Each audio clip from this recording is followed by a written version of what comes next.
So the building that I bought was owned by a cult. Get out of town. Yeah. I didn't know the extent of it until I was already in the deal, until I'd already signed the contract. My friend Adam called me up. He goes, hey, man, you watched the documentary on this cult? Adam Egett, who's our talent coordinator. I go, no. He goes, oh, it's bad. You should watch it. He goes, it's fucking crazy. It's called Holy Hell. Yeah.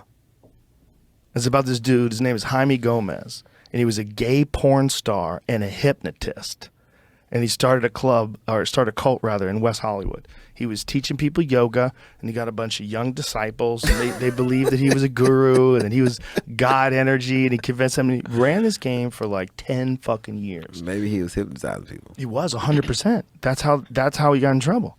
They all started talking because one guy left the cult. And when he left the cult, he sent a mass email saying, hey, man, this guy's been hypnotizing me and fucking me for the past 10 years. And then they all started talking about it. And they all started sharing the email, and they all started sharing their stories with him.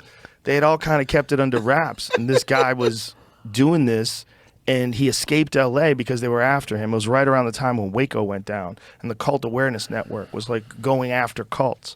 And so they escaped. He changes his name again. His name was Jaime Gomez. He changed his name to Michelle, and then he changed it again to Andreas, and that's when he moved to Austin, and he built this place called the One World Theater, and this is the place I bought.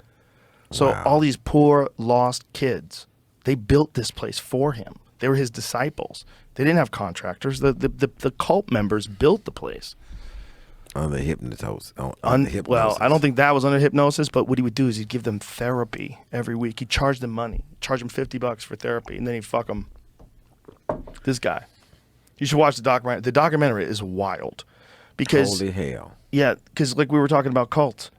Here's the thing. In the beginning, it was working. In the beginning, it looked like fun. Because I think in the beginning, he was young and hot. He's a beautiful man, especially when he was young.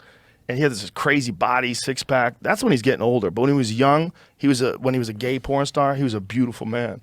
And I think he probably got plenty of dick already. He didn't have to fuck his disciples. And he just had these people that were like washing his feet, and he was teaching them yoga and telling them that they're all God energy and everyone's God and I'm God. And he even got so far with the hypnosis that he convinced these people that he could give them the enlightenment. They could touch them. I think he called it the knowing. And it would be like this big thing. You had to earn the knowing. But when he gave it to these people, just the power of suggestion, these people were like they were having these like ecstatic psychedelic experiences, like they encountered God, and it lasted for days. And these are people talking about this after they left the cult, after they knew he was a con man, after they knew that he'd just been hypnotizing people and fucking them, and he was just full of shit and getting plastic surgery and all kinds of wild shit. Even though they had gone through all that, they still went back and talked about when he would do that to them early in their life, and that they really did like experience God. They was on shrooms. I don't think they were. I think it's the power of suggestion, because I've seen it at. Have you ever seen a comedy hypnotist? Yes. They can do some wild shit to people. That's a comedy hypnotist in front of an audience. Yeah. If you're a real hypnotist, like this guy was, and did nobody know it, and Yeah. you're just doing. and you're trained in hypnotherapy, you know how to get people to think. And if you've learned how to get people to think that there's this thing that you have and you can give it to them, and you hold it over their head for a long fucking time until you actually do give it to them. And when you do give it to them, they believe it wholeheartedly. Yeah. And so they actually experience it. Ugh. Because your brain can produce all kinds of wild chemicals. Your brain can produce legitimate psychedelic chemicals, like full-on tripping chemicals. Yeah. So if this guy can convince you that that's happening, your brain probably does dump all those chemicals out because you think it's actually happening. That's crazy. Crazy. So he's kind of telling the truth, which is the most fucked up thing. He's kind of giving you this experience, and it is a real experience.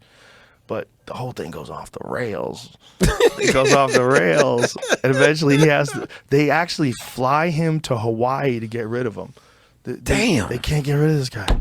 Like, why he can't be arrested for the nonsense that he's doing? See, the thing is, if you're going to arrest him, like, those people are there because they're willing to be there. They want to be there. They believe in him. 20 people went with him to Hawaii. But when the cult broke up, a bunch of them flew to Hawaii with him. Yeah, he got magical. We started a whole new cult over there. And he's old by then. Now he's old and he looks like shit. When he was young and he was like this beautiful guy who was convincing everybody, you are love, we are all love. And they're like, yeah, we don't have to go to regular work. We can grow our own food. Yeah. This is why I don't believe in cults, things like that. And I'm not like, I believe they happen. I just don't believe the person who's saying it. Just like I don't believe in anybody who's trying to tell me how to get rich quick. Yeah. Because like, why would you tell me?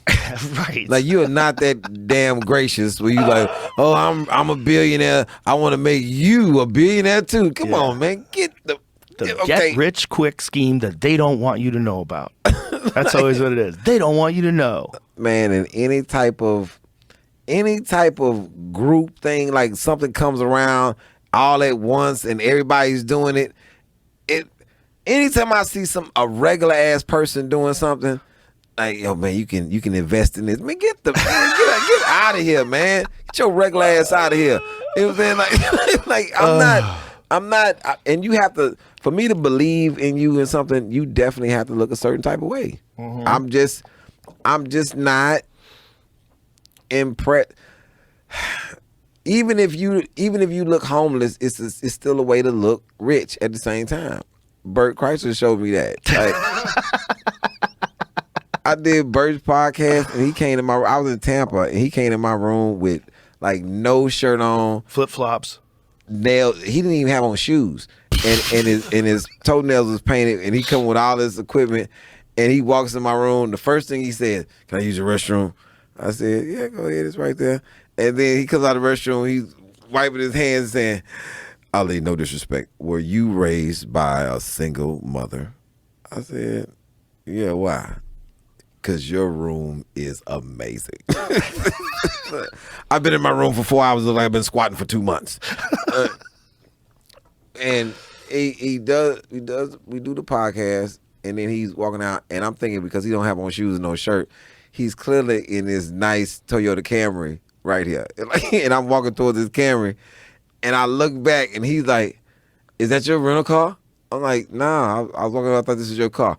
He's in this huge, like, pearl Benz. like, it's a beautiful car. This is a beautiful Benz. And he's putting the podcast equipment in the back, and he just like slams the door, like, "Okay, see you later." And then drives off with no shoes on. I'm like, man, that is a rich ass homeless person right there, man. The richest homeless person I ever seen. Yeah.